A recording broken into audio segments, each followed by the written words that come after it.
वाहिगुरु जी का खालसा वाहिगुरु जी की फतेह। की हाल है प्यारे प्यारे बच्चों। आई होप तुसी सब ठीक हो ते एक नवी कहानी सुनने ਲਈ बिल्कुल तैयार हो। ਅੱਜ ਦੀ ਕਹਾਣੀ ਜਿਹੜੀ ਅਸੀਂ ਸੁਣਾਂਗੇ ਉਹ ਅਮਰੀਕਾ ਦੇ ਪ੍ਰਸਿੱਧ ਲੇਖਕ ਫੇਮਸ ਰਾਈਟਰ ਜਾਂ ਆਥਰ ਜਿਨ੍ਹਾਂ ਨੇ ਬੱਚਿਆਂ ਦੀਆਂ ਕਈ ਕਿਤਾਬਾਂ ਲਿਖੀਆਂ ਨੇ ਉਹਨਾਂ ਦੀ ਕਿਤਾਬ ਹੈ। ਉਹਨਾਂ ਦਾ ਨਾਮ ਹੈ ਡਾਕਟਰ ਸੂਸ ਤੇ किताब का नाम है 6 बाय सूस। इस किताब विच एक कहानी है जिहड़ी अज असी सुनांगे। ठीक है, इस कहानी का नाम है गटरूड मैकफज। एक बारी फिर बोलो, गटरूड मैकफज। गटरूड मैकफज ते ये कहानी है जी इन्हां बारे। ये ने गटरूड मैकफज, एक छोटी जी पंछी, इन्हां दा नाम है गटरूड मैकफज ते इन्हां बारे एक कहानी है। ठीक है जी, चलो जी फिर शुरू करिए।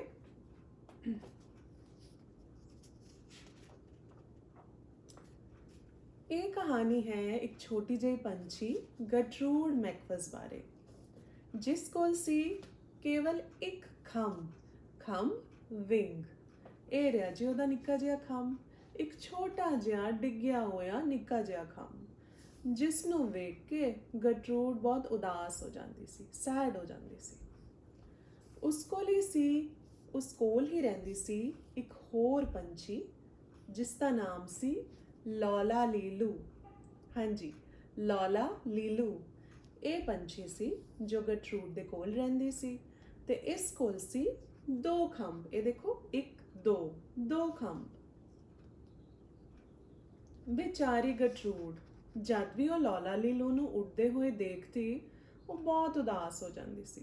उसनूं बड़ी ईरखा हुंदी सी, ईरखा जैलसी। वो बहुत जैलस हो जाती सी ते उसनूं बहुत गुस्सा आंदा सी, बहुत एंग्री हो जाती सी। एक दिन उन्हों इन्ना गुस्सा आया कि वो बोली, ये बिल्कुल ठीक नहीं है, ये बिल्कुल सही नहीं है। लौला लीलू कोल दो ते मेरे कोल एक खंभ, मैनू भी खंभ चाहिए ने लौला लीलू वर्गे। उसने मारी उडारी ते वो पहुंची अपने अंकल डॉक्टर डेक कोल। ये है गटरूड, ये है गटरूड दे अंकल डॉक्टर डेक, जो कि एक डॉक्टर सी। ते वो एक झील या लेक दे किनारे एक दरखत सी, एक पेड़ सी, एक ट्री सी, उस दे ऊपर रहंदे सी।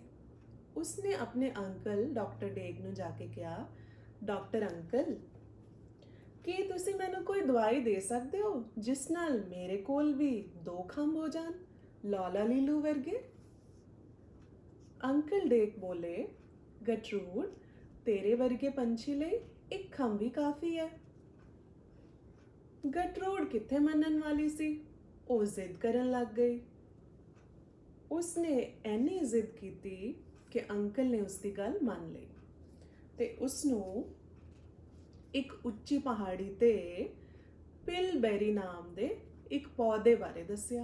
जिस तरह स्ट्रॉबेरी, रैसबेरी, ब्लूबेरी, ब्लैकबेरी ये सब फ्रूट्स ने, इस तरह पिलबेरी नाम दा एक फल, एक फ्रूट है एक उच्ची पहाड़ी ते एक पौधा है। उस बारे अंकल डेक ने गटरूड नूं दसिया। धन्नवाद अंकल कह के गटरूड ने मारी उडारी ते पहुंची किथे, सीधा उस उच्ची पहाड़ी कोल। ये देखो जी, गटरूड पहुंच गई है ते ओनू मिल गया है वो पौधा पिलबेरी। पहुंचते ही उसने वेख्या पिलबेरी दा पौधा ते फिर उसने एक बेरी तोड़ के खा लई। वो बड़ी कौड़ी सी पर उसने फिर भी खा लई। जद उसने पिलबेरी खाधी थोड़ी देर बाद उसनू लग्या कि उसकी पिठ ते कुछ खिच पै रही है। उसने पिछे मुड़ के देखा ते दो खंभ लौला लीलू वर्गे। फिर उसनू ख्याल आया, ये देखो दो खंभ आ गए लौला लीलू वर्गे। फिर उसनू ख्याल आया, मैनू होर भी खंभ चाहिए ने लौला लीलू तो ज़्यादा। उसने एक होर पिलबेरी तोड़ी, खा ली। ਉਹ ਬੋਲੀ, ਇਹ ਪਿਲ ਮੇਰੀ ਬੜੀਆਂ ਚੰਗੀਆਂ ਨੇ। ਹੁਣ ਦੇਖਦੇ ਹਾਂ। ਦੇਖੋ ਫਿਰ ਕੀ ਹੋਇਆ। 1 2 3 ਖੰਭ। ਉਸਨੂੰ ਇੱਕ ਹੋਰ ਖਿੱਚ ਮਹਿਸੂਸ ਹੋਈ ਤੇ ਉਸਨੇ ਪਿੱਛੇ ਦੇਖਿਆ ਤੇ ਆ ਗਏ 3 ਖੰਭ। ਵੀ ਉਹ ਹੋ ਗਈ ਬੜੀ ਖੁਸ਼। ਲੌਲਾ ਲੀਲੂ ਕੋਲ 2 ਤੇ ਮੇਰੇ ਕੋਲ 3। ਹੁਣ ਮੈਂ ਉਸਨੂੰ ਦੱਸਾਂਗੀ ਕਿਸ ਕੋਲ ਨੇ ਜ਼ਿਆਦਾ ਖੰਭ।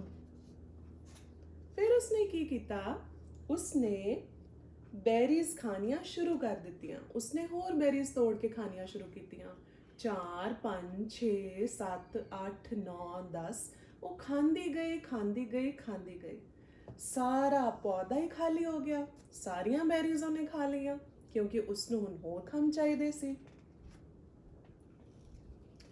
ਖੰਭ ਨਿਕਲਨੇ ਸ਼ੁਰੂ ਹੋ ਗਏ। ਜ਼ਿੰਗ ਜ਼ੈਂਗ ਜ਼ਿੰਗ ਜ਼ੈਂਗ।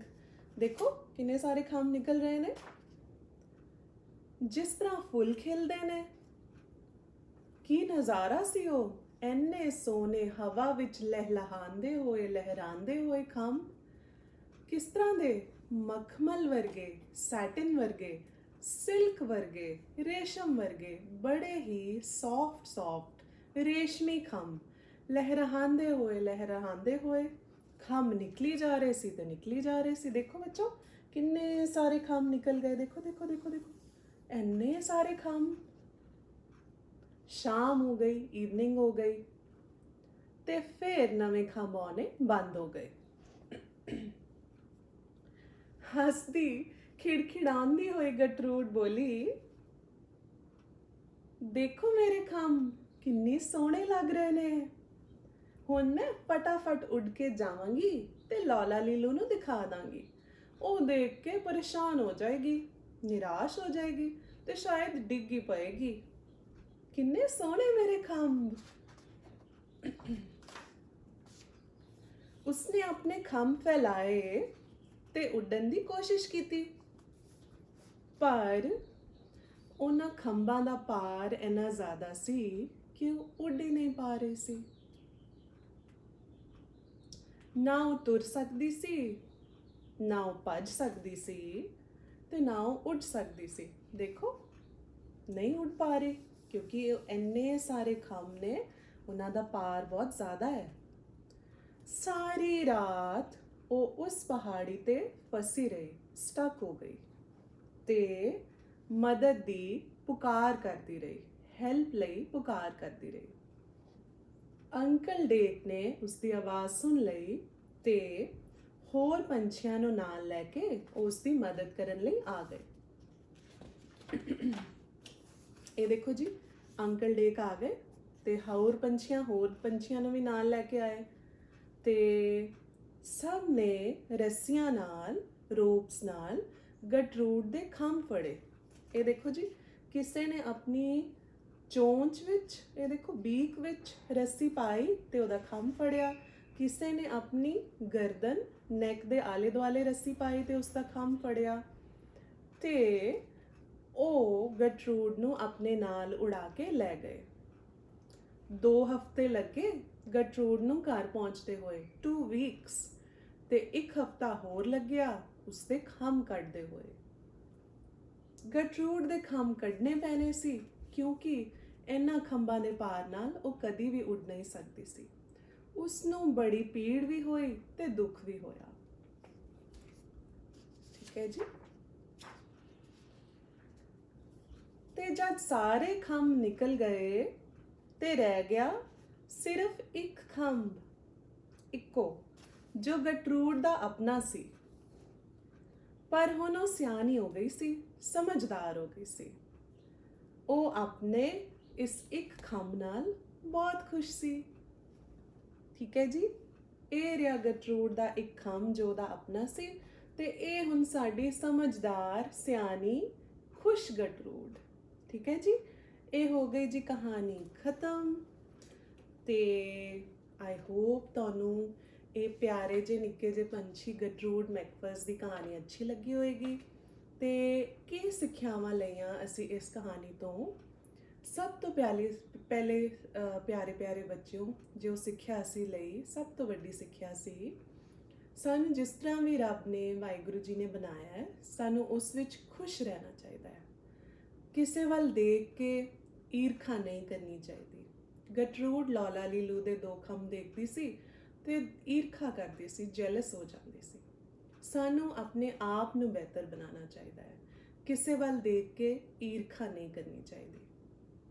ਦੂਸਰੀ ਸਿੱਖਿਆ ਜੋ ਇਸ ਕਹਾਣੀ ਤੋਂ ਸਾਨੂੰ ਮਿਲੀ ਉਹ ਸੀ ਕਿ ਸਾਨੂੰ ਲਾਲਚ ਨਹੀਂ ਕਰਨਾ ਚਾਹੀਦਾ। ਜਦ ਗਟਰੂਡ ਨੇ ਇੱਕ ਪਿਲਬੈਰੀ ਖਾਧੀ ਤੇ ਉਸ ਕੋਲ ਦੋ ਖੰਭ ਹੋ ਗਏ ਲੌਲਾ ਲੀਲੂ ਵਰਗੇ, ਉਸਨੂੰ ਲਾਲਚ ਆ ਗਿਆ, ਉਹ ਗਰੀਡੀ ਹੋ ਗਈ। ਉਸਨੂੰ ਹੁਣ ਹੋਰ ਖੰਭ ਚਾਹੀਦੇ ਸੀ ਲੌਲਾ ਲੀਲੂ ਨੂੰ ਦਿਖਾਉਣ ਲਈ ਕਿ ਉਸ ਕੋਲ ਜ਼ਿਆਦਾ ਖੰਭ ਨੇ, ਤੇ ਉਹ ਲਾਲਚੀ ਹੋ ਗਈ, ਗਰੀਡੀ ਹੋ ਗਈ ਤੇ ਉਸਨੇ ਸਾਰੀਆਂ ਪਿਲਬੈਰੀ ਖਾ ਲਈ, ਜਿਸ ਨਾਲ ਉਸਤੇ ਬਹੁਤ ਸਾਰੇ ਖੰਭ ਹੋ ਗਏ ਤੇ ਇੰਨੇ ਜ਼ਿਆਦਾ ਹੋ ਗਏ ਕਿ ਉਹ ਉੱਡ ਵੀ ਨਹੀਂ ਪਾ ਰਹੀ ਸੀ। ਇਸ ਲਈ ਲਾਲਚ ਨਹੀਂ ਕਰਨਾ ਚਾਹੀਦਾ, ਜਿੰਨੀ ਲੋੜ ਹੋਵੇ ਓਨਾ ਹੀ ਲੈਣਾ ਚਾਹੀਦਾ ਹੈ। ਈਰਖਾ ਵੀ ਨਾ ਕਰੋ, ਕਿਸੇ ਨੂੰ ਵੇਖ ਕੇ ਆਪਣੇ ਆਪ ਵਿੱਚ ਖੁਸ਼ ਰਹੋ, ਆਪਣੇ ਆਪ ਨੂੰ ਬਿਹਤਰ ਬਣਾਓ ਤੇ ਲਾਲਚ ਨਹੀਂ ਕਰੋ। ਠੀਕ ਹੈ ਜੀ, ਇਹ ਸੀ ਅੱਜ ਦੀ ਕਹਾਣੀ। ਆਈ ਹੋਪ ਤੁਹਾਨੂੰ ਅੱਛੀ ਲੱਗੀ ਹੋਏਗੀ ਤੇ ਨੈਕਸਟ ਵਾਰੀ ਅਸੀਂ ਅਗਲੀ ਵਾਰੀ ਇੱਕ ਹੋਰ ਨਵੀਂ ਕਹਾਣੀ ਨਾਲ ਤੁਹਾਨੂੰ ਮਿਲਾਂਗੇ।